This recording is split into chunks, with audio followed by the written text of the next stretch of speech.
We broke into a police station, but we weren't turning ourselves in.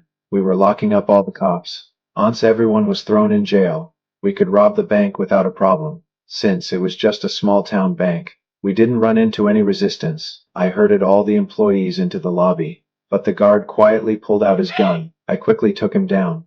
Then I ripped open the manager's shirt and grabbed the vault key from inside. We were here to steal 3 million the cartel stashed here, and getting the cash was pretty simple. As I hit the switch, the safe boxes blew open one by one. The whole vault smelled like money, but we ran into trouble real quick. There was way too much cash inside. We thought there'd only be 3 million. Turns out there was a solid 40 million. We had to use carts to haul it all out. The entire trunk was stuffed with bills. But then my partner started looking around, like he was stalling on purpose. I didn't think much of it, until we drove out to the desert, ready to split the 40 million. That is when my partner was about to show his true colors. He pulled a badge out of his pants, but I was faster. I pointed my gun right at him, ready to take all 40 million for myself. But thinking about our long history together, I didn't shoot to kill. I chose to miss on purpose.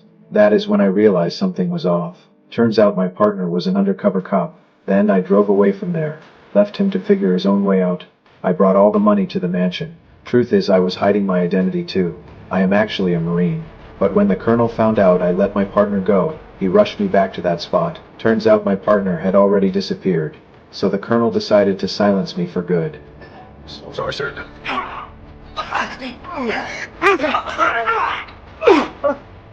I quickly slid down the slope, lulled them into the valley.